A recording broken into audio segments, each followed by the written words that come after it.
হতে হবে আওয়ামী লীগের নিষিদ্ধের ব্যাপারে। আওয়ামী লীগকে আগামী নির্বাচনে অংশ নেওয়ার সুযোগ দেওয়া যাবে না। এখন দেখেছেন বিএনপি সহ প্রত্যেকটা দল এখন ক্লিন ইমেজের প্রার্থী খুঁজতেছে, পত্রিকায় নিউজ হয়েছে না? গণ অধিকার পরিষদও একমাত্র ক্লিন ইমেজ যাদের রয়েছে, সৎ যোগ্য যারা, তাদেরকে প্রার্থী করবে। এখন প্রতিযোগিতার সময়, এখন আর লুটপাট চাঁদাবাজি করলে জনগণ আপনাকে সমর্থন দিবে না। সুতরাং জনগণের কল্যাণে কাজ করতে হবে। আমরা যারা অভ্যুত্থানের পক্ষের শক্তি ছিলাম, আমাদের ভিতরে বিভাজন এই দেশের জনগণ দেখতে চায় না। এই কারণে গণ অধিকার পরিষদ বলেছে একটি জাতীয় ঐক্যমতের সরকার গঠন করতে হবে।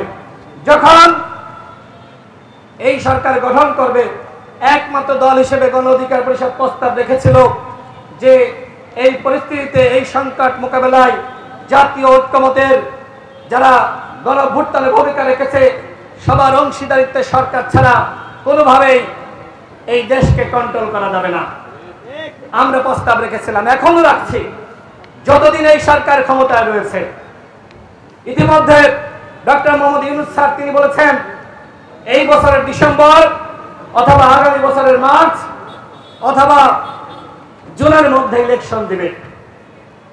ডক্টর মোহাম্মদ ইউনূস স্যার যে ঘোষণা দিয়েছেন, সেই ঘোষণা অনুযায়ী প্রত্যেকটা রাজনৈতিক দল প্রস্তুতি গ্রহণ করছেন।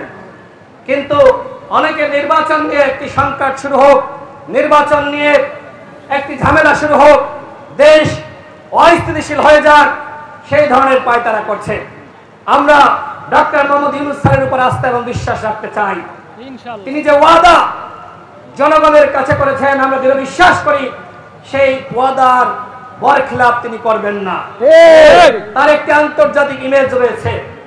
আমি অন্য উপদেষ্টাদের নিয়ে কথা বলতে চাই না। এখনো পর্যন্ত বাংলাদেশ যে টিকে রয়েছে, সেটি একমাত্র ডক্টর মোহাম্মদ ইউনূসের ইমেজের উপরে। ওই অভ্যুত্থানের পরে বাংলাদেশে দ্বিতীয় বা বিকল্প কোনো ব্যক্তি ছিল না যাকে এই সময় প্রধান উপদেষ্টা বানালে আন্তর্জাতিকভাবে আমাদের গণঅভ্যুত্থান, শেখ হাসিনার পরাজয় এবং ওই অন্তর্বর্তীকালীন সরকার সবার কাছে গ্রহণযোগ্যতা পেত। একমাত্র ডক্টর ইউনূস তিনি ছিলেন মানে অতুলনীয়, তাকে আমরা সরকার প্রধান বানিয়েছি।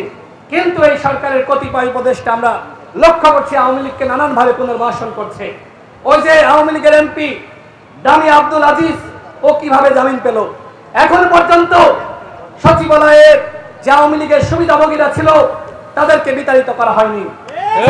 জনতার বুকে যে সকল পুলিশ গুলি চালিয়ে মানুষ হত্যা করেছিল তাদেরকে গ্রেফতার করে নাই। কয়জন পুলিশ, কয়জন গ্রেফতার হয়েছে? শেখ হাসিনা প্রত্যেকটা প্রতিষ্ঠানকে ধ্বংস করেছিল। শেখ হাসিনা বাংলাদেশকে একটি সিকিম বানাতে চেয়েছিল, কিন্তু ভারতের দাদাগিরি দেশের জনগণ মেনে নেয়নি। ভবিষ্যতেও ভারতের দাদাগিরি বাংলাদেশের জনগণ মেনে নেবে না। সুতরাং ভারতকে বলবো যে আপনারা দেশের জনগণের সাথে সম্পর্ক তৈরি করেন।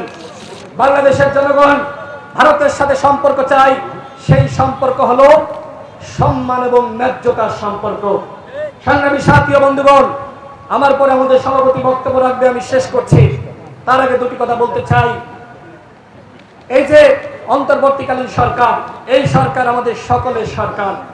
এই সরকারকে আমরা সবাই সহযোগিতা করব ইনশাআল্লাহ। মোহাম্মদ ইউনূসের ইমেজ কাজে লাগিয়ে কেউ যদি ফায়দা নেওয়ার চেষ্টা করে, সেটি কিন্তু আমরা মেনে নিব না।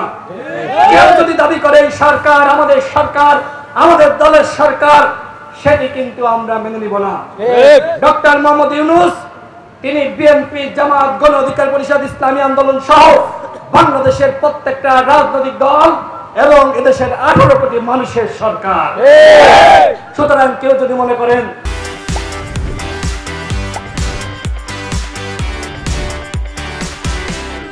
ডক্টর মোহাম্মদ ইউনূসের সফলতা মানে এককভাবে ওই নতুন রাজনৈতিক বন্দোবস্ত যারা তৈরি করতে চায় তাদের সফলতা, তাহলে ভুল হবে। ডক্টর মোহাম্মদ ইউনূসের সফলতা মানে এদেশের 18 কোটি মানুষের সফলতা। সুতরাং ডক্টর মোহাম্মদ ইউনূসের অর্জন নিয়ে কেউ চক্রান্ত, ষড়যন্ত্র এবং নিজের কৃতিত্ব দাবি করার চেষ্টা করবেন না। আমরা গণ অধিকার পরিষদ আমরা ডক্টর মোহাম্মদ ইউনূস এবং এই সরকারকে সহযোগিতা করতে চাই। আমাদের দাবি তিনটি। প্রথম দাবি হলো গণহত্যার বিচার এবং আওয়ামী লীগকে নিষিদ্ধ করতে হবে। আমাদের 2 নম্বর দাবি হলো প্রয়োজনীয় রাষ্ট্র সংস্কার। 3 নম্বর দাবি হলো ডক্টর মোহাম্মদ ইউনূস স্যার যেভাবে নির্বাচন দিতে চেয়েছেন সেই অনুযায়ী একটি রোডম্যাপ প্রকাশ করতে হবে। আমরা স্পষ্ট করছি, আমরা রাষ্ট্র সংস্কার চাই, আওয়ামী লীগকে নিষিদ্ধ চাই, গণহত্যার বিচার চাই এবং এরপরে ডক্টর মোহাম্মদ ইউনূস স্যার যে রোডম্যাপ দিয়েছেন সেই অনুযায়ী বাংলাদেশে আমরা ইলেকশন চাই। আমরা ফ্যাসিবাদ বিরোধী শক্তির মধ্যে ঐক্য চাই। আমার সর্বশেষ কথা হলো ঐক্য হতে হবে আওয়ামী লীগের নিষিদ্ধের ব্যাপারে। আওয়ামী লীগকে আগামী নির্বাচনে অংশ নেওয়ার সুযোগ দেওয়া যাবে না। আওয়ামী লীগ গণহত্যা চালিয়েছে। ৭১-এর পরে একবার শেখ মুজিবের নেতৃত্বে গণহত্যা, ২৪-এ শেখ হাসিনার নেতৃত্বে গণহত্যা। এই আওয়ামী লীগ নামক ব্যানার যদি থাকে তাহলে তৃতীয়বার গণহত্যা হবে। আমরা আগামী নির্বাচনে আওয়ামী লীগকে কোনোভাবে সুযোগ দিব না। আওয়ামী লীগ আর গণহত্যার সুযোগ পাবে না।